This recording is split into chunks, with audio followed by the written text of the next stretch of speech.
Hello and welcome back to another episode of the Finally Quit Porn podcast. Today I'm joined by my co-host Mari Paulus once again. Welcome back, Mary. How are you doing today? I'm good. How are you?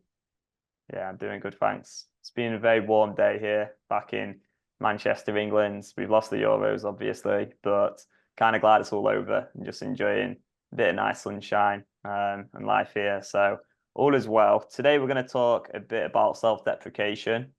And, this is something I've been through myself. It's something that a lot of our clients have been through and they've shared with us and many other people. So essentially, guys are out there, they're struggling to quit porn and they're saying to themselves things like, I am a failure, I'm a scumbag, I'm disgusting, what's wrong with me? And there's a lot of those kind of thoughts going on for people struggling with porn, being there myself, as I say. So I guess what I think would be interesting and valuable to people listening to this is understanding why those thoughts come about and maybe how to challenge them a little bit as well. So yeah, over to you, Mary. What are you thinking? Yeah, I'm thinking that self-deprecation is a tricky one because of the level of deception. Because when you're having self-deprecating thoughts, you're not relating it to your addiction. You're feeling bad about yourself. You're just feeling bad in general. Something's wrong with me. Something has always been wrong with me. I've never been able to overcome this addiction. I'm just a failure. What's the point? It comes in all sorts of different language that is basically beating yourself up, right? But the thing is when you have an addiction, self-deprecating thoughts lead to junky thinking that is wanting to engage in the addiction because but it doesn't necessarily make that suggestion until it's got you totally circling the drain. Now you feel so horrible about yourself. You're going to therapy, they're putting you on medication, whatever. You're just this piece of shit. So now, what is the point? And then finish the thought. What's the point of trying not to do this? Because I'm such a loser anyway, then I might as well engage in my addiction because I'm never going to figure it out. So it's very deceptive in that it's not like, oh, I want to engage in my addiction. That's not the thought until it's already got you circling the drain. You're going to call your friends. You're going to tell them how horrible you are. They're going to get on board. They're not having any kind of addiction education. They're going to encourage you. I mean, even therapists sometimes will be like, oh, yeah, you're so bummed. You're going to be so depressed that, now's not a good time. I can't tell you how many clients I've had come to me and say, well, I saw my therapist and they said, now's not a good time for you to stop smoking. Now's not a good time for you to stop eating compulsively or using porn, whatever. Now's not a good time because you'll just get too bummed out. Rather than looking at like, hey, wait a second, one of the main reasons this person is bummed out and depressed is because they have an addiction that they can't stop. But then, enter the diagnoses, they've got these other problems. And now you can really pile on the self-deprecation to yourself because now you have these diagnoses that say that you have a problem.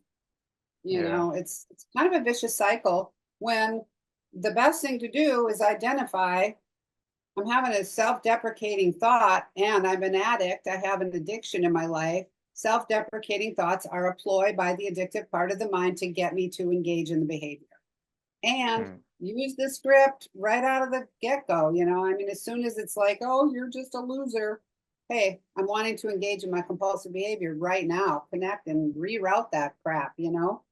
Yeah, exactly. Yeah, it's so interesting to me now because back when I was in the porn addiction, I would have so much self-hatred after the relapses. Yeah. And it's only now that I realize that, obviously when you engage in the compulsive behavior once, that creates way more desire, as we were just saying before this Yeah. podcast. And so it's like, it's kind of no surprise that I'd feel the most terrible after engaging, and that would also be the moment when I want to look at porn the most. And then those two things would sort of merge into the same thing. And that's what would Yeah. lead to edging and binging, because the self-deprecating thoughts at that point are, you've done it once, you're an absolute failure, you're disgusting, Yeah. and you literally feel so horrible in that moment that you kind of think, well, what's the point? If that's just who I am and I feel like this anyway, I may as well continue engaging. And then you just engage and engage and engage. And then it just becomes this like repetitive cycle where you end up becoming and feeling like this porn addict in those moments. And then you go on the streak and maybe you go, a few days or a few weeks or a few months without it. And then you start to sort of build up your confidence again, but then you're back in it, unless you actually have a tool to deal with the urges, of course. But yeah, I mean, the self-deprecation, I never really linked that self-deprecation to the porn use, but having quit porn now, I Yeah. very, very rarely will have any self-deprecating thoughts. I feel Yeah. pretty good about who I am, if I'm honest, and I'm pretty confident. Yay. Yeah, I mean, the biggest problem Hopefully I you have can fit out sometimes. the door. Your head won't get stuck in the door. No, I'm just kidding. No, that's what I was about to say. Is like with this girl I'm dating at the moment, it's like she will just take the piss out of me so much for my Yeah. overconfidence. Like Yeah. we were watching Top Gun the other day, and there's like a really good line in it, and it's like, Yeah. what was it? Your egos. What was it? Something along the lines of, you got such an ego, but it won't cash in some checks or something. I'm gonna have to Google that line. That's a great line. Yeah. But I'm awesome. I yeah. love myself. While you look that up on the Google, I just want to Yeah. mention I listened to your YouTube yesterday, I think it was, about edging, creating mental health issues. Yeah, It's such yeah, a vicious cycle. The more yeah. you're in your addiction, the more you're stuck, and you don't feel like you have a way out. Um, of course that's going to create mental health issues, but that's, people think that that people are addicted because they have mental health issues, but they have mental health issues because they're addicted. I was driving to the art center yesterday and I pulled on my little exit street, and there was this woman kind of hidden in the trees, and I didn't see her, and she like screamed really loud, scared the shit out of me. I'm in my car. I was just like, oh, she was just like screaming at the sky, and it's like, these people are addicted and they don't have any decent treatment. Of course, they're going to become mentally ill, or let's Mm. call it, yeah, mentally ill, mentally unwell. I mean, what a horrible, horrible place to be.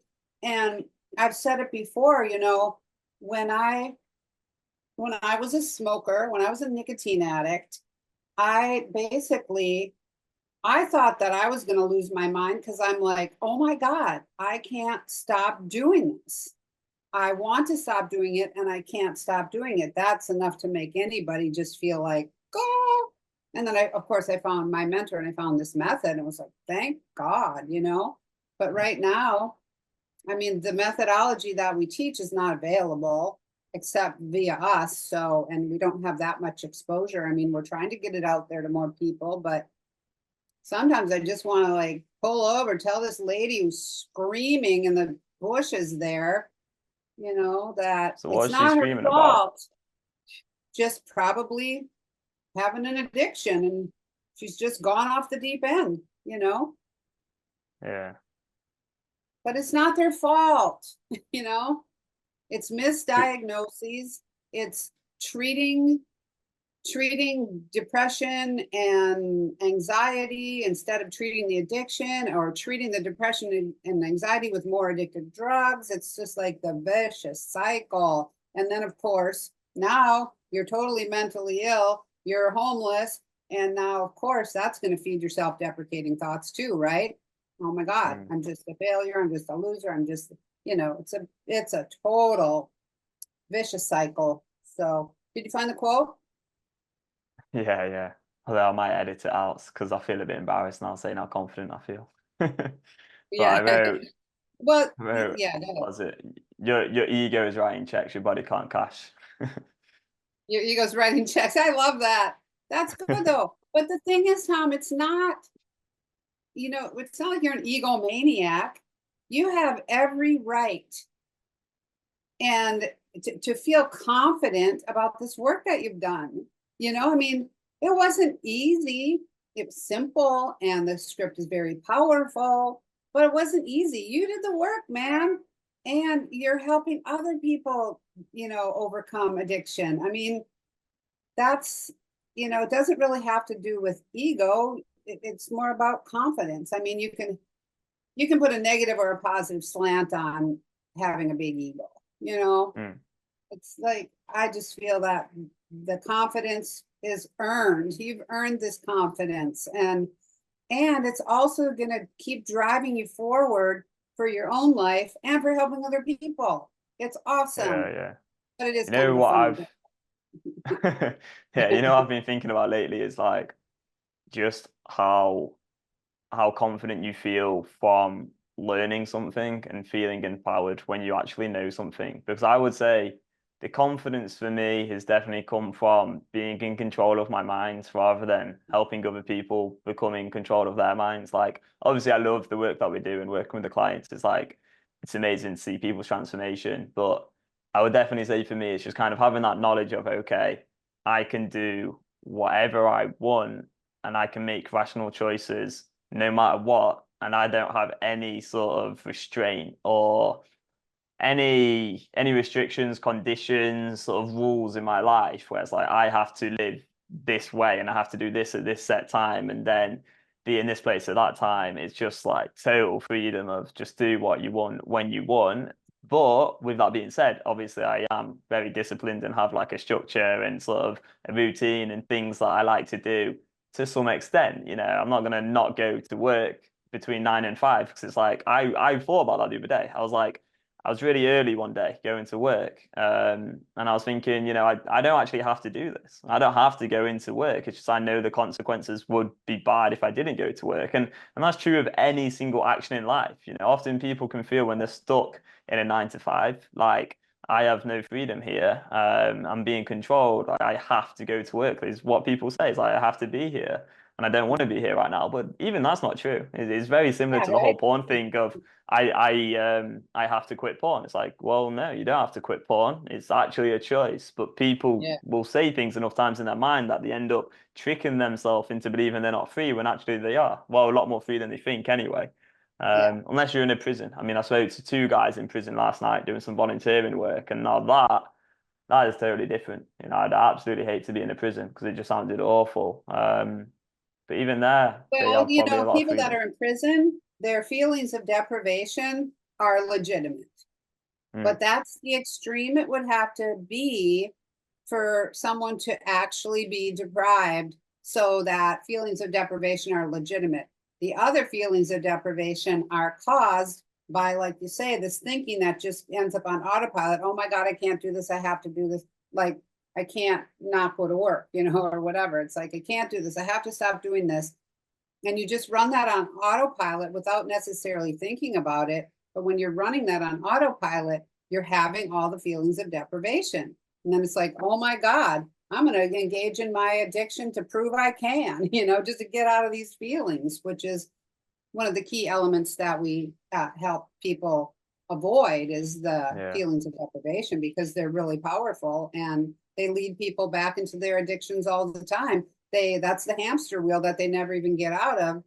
To actually get the full-on education about addiction and the junkie thinking and what they're dealing with, Mm, and we talked about it in addressing one of the junkie thoughts in our school community is you can't unknow what you know, right? It's like, so it's knowledge, it's education, it's you don't just fall prey to all kinds of junky bullshit that comes from the addictive part of your mind. Once you know, it's like, oh yeah, no, I know the reality here. So it's or powerful. other people's junky thinking as well, because that's Yeah, something that I'll catch now. It's like in a conversation with somebody, it's like it's kind of hard not to call someone out on their bullshit now, yeah, like in a yeah, very polite, compassionate, understanding way, yeah, because they don't know what you know. And it's like if they've not been taught that, it's like, well, how could they possibly get the results that would be optimal for them?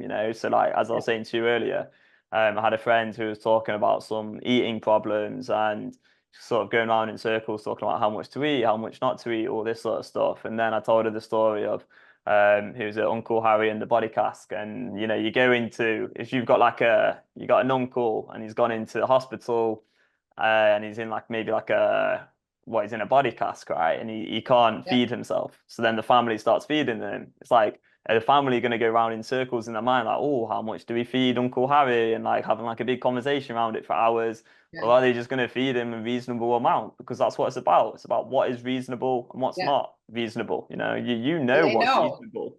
They Yeah. know what's Yeah. reasonable when it comes to Uncle Harry, but the addictive part of the mind will convince them they don't know what's reasonable. They got to go check with every latest fad diet, check with the nutritionist, check with this, check with that, you know, and count the calories, go on this diet, that diet. None of that stuff would ever cross their minds if they got to go feed Uncle Harry. They would Yeah. feed the dude and they would move on. It wouldn't happen, you know. It's Yeah.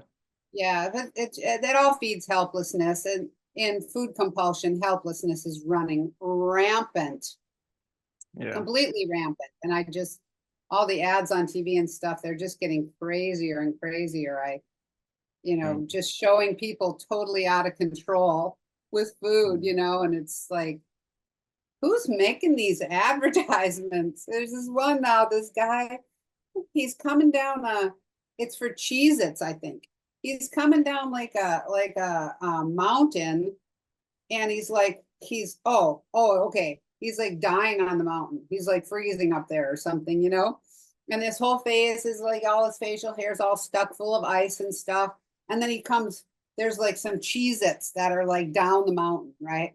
So he comes sliding down the mountain and his mouth is open and these Cheez-Its are flying into his mouth. It's just like, so the Cheez-Its are going to motivate this guy who's dying up on the mountain to get, it's the stupidest shit I've ever seen in my life. Oh my God. I'm just like, who is sitting around in a room, these advertising executives creating this, thinking like, oh, it's absurd. And there's so many of them like that, you know, those Yeah. advertisements that just, But in all seriousness, as stupid as that might seem on the sort of very like intellectual, rational like level when we actually talk it through, it's like yeah, when you are exposed to marketing day in, day out, everywhere you go, because where I walk around now in town, it's like I'll see billboards everywhere with like marketing, and I see the most stupid stuff because in yeah, general, I'm not exposed to too much marketing, so I'm predominantly not on social media, and you know, I don't have a TV and yeah, stuff like that. And I'd rather read a book than engage with most stuff where there's just marketing everywhere. But even yeah, nowadays, like I'll walk around in town and you see all this like bullshit everywhere. And it's like it's just like so stupid, but then on like maybe this like subconscious level or something, or maybe that's just addicted thinking, but it's like you get exposed to it enough and then I guess it just becomes normalized. And just because something's yeah, normal doesn't mean it's right. It's like if everyone's jumping off a cliff, would you do that? No, you yeah, wouldn't. But it then becomes a little bit harder. There's a bit more resistance to go, yeah, wait, hang on. This, like this whole world that I'm living in is like just a mess, really. It's like I don't actually need any of yeah. this stuff. I'm fine as I am. Like that's the Yeah. reality, you know? So then we'll just make the advertising execs got to make it more and more and more and more extreme, right? Mm, In order to get people to look at their stuff. But God, yeah, it's just really not serving anybody yeah. to But make it back to seem the like you're yeah. just you're so helpless in the face of food, or like, or somehow now Cheez-Its are going to save you from dying on a mountain. Crazy. Wait, what? It's like, Yeah. and it's literally everywhere. It makes me crazy, but you know, Yeah. I'm stuck it's on the top of a mountain and I've got like icicles like hanging off my nose. Like the last thing I'm thinking is get me some cheddar right now, you know. yeah, Like right. got bigger issues to worry about. Yeah, But yeah, just another thing to sort of bring up on the point of self-deprecation is, you know, I was having a conversation with a guy today on WhatsApp, just going back and forth, like one of the clients, and it's quite interesting. So I won't read out what he said just because I've not asked him yet, and I'm obviously not going to for privacy reasons. But what I responded to him was, you know, yes, you know a lot. Repeating what you know is a good thing to do, as the addictive part of the mind will often try and get you to doubt yourself. but you do know what you want and you do know how to deal with the addicted part of the mind, and you are doing exactly that. Because he was actually doing really well, but then it was just like his addicted part of the mind was sort of going around in these circles trying to get him to doubt himself. And it's just, that is so, so common. Like, that's been one of the most common things I would say in the first few weeks of the program, is people questioning, am I doing this right? You know, is Yeah, this quite right? Am I using the script correctly and things like that? And, you know, whether yeah, you're in the program or not, I just think it's really interesting to see how the addictive part of the mind is always going to try and get you questioning, like, am I actually rewiring my brain in the right way? But that is yeah, junkie thinking itself, you know, because all yeah. these guys like in our program aren't even watching porn. It's just that having those thoughts, but that's just the addictive part of the mind. Yeah, the I don't know, I don't know, I don't know. Is it this? Is it that? And yep. And but the good news is helplessness requires your consent. If I could get a message out there, that would be one of the most important things, is that helplessness doesn't just happen to you. It requires a thought process that you're going to consent and like, okay, yep, I'm just helpless. Nope, doesn't happen. It's Yeah. not, it's not a real thing. So Yeah, absolutely. requires And your that's consent. how I So think. thank God you have a choice, right? Yeah, thank God. And I think when you realize that you actually are like fully empowered to make your choice in any moment about pretty much anything, right? I think that's where a lot of confidence can come from for people, because Yeah, if most of your life you felt like you haven't actually had a choice, you haven't had control over your own choices, it's like obviously that's gonna hurt your confidence a lot. And so then you've got that double thing going on of, one, you feel like you're not in control of yourself, and so you don't feel confident because of what's happened in the past. And then two, you've got the addictive part of the mind is going to create desire and urges because it's in its best interest to make you feel helpless and lacking confidence so that it can continue in the compulsive yep, behavior. yep. The vicious cycles, lots It's of a them. vicious But with cycle indeed. education, you don't have to fall prey. Freedom from addiction is possible. Permanent mental freedom is possible. Yes, Absolutely. contrary to popular belief, it's not a life sentence. Have you Yeah. heard me say that before?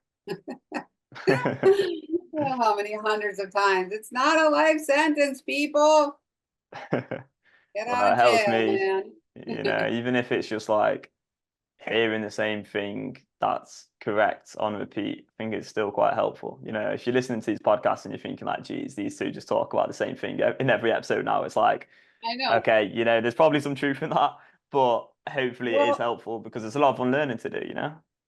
well, I have realized too, teaching this methodology for 30 some years, I think, oh my God, I say the same shit over and over, but because I've said it 1,000 times, that doesn't mean that the clients have heard it 1,000 times. And repetition is so key to changing the neural pathways. Hearing the same thing over and over and over and over and over. That's what you need to do to change those pathways in your mind if you want to get permanently free of the desire. It comes with repetition. And I told you I've been looking at this site. It's called Pain Free You for the pain I've been experiencing in my hips. And the guy on there, he's done a YouTube every day for like 1,000 days or something, and he repeats a lot of the same stuff over and over and over again, but he is also helping people change neural pathways where it's like the fear of this pain that you've been in creates more of the pain, right? So he repeats himself over and over and over again. And that's part of the process, is how many times have you told yourself, I have to stop doing porn? You know, well, probably thousands and thousands, Mm. So that rewiring comes with repetition. And so someone listens to 3 of our podcasts and hears us say some of the same things over and over. Well, guess what? You got to hear it a lot more. And of course, the script is designed to install it directly into your brain. So yeah, Yeah. it's sometimes you got to hear things over and over to like get it. Mm. So Yeah, definitely. and I don't All feel right. like we talk about the same thing over and over either. We always get on some other track. So Yeah. hopefully it's valuable to everyone listening. Yeah. Hopefully. Yeah, let us know if it is, you know, leave a comment or get in touch with us or anything. Yeah, we'll wrap it up there. Thanks so much for joining me once again, Mary. Thanks for listening. I hope you have found it useful, and we'll see you in the next podcast. Bye bye. Bye bye.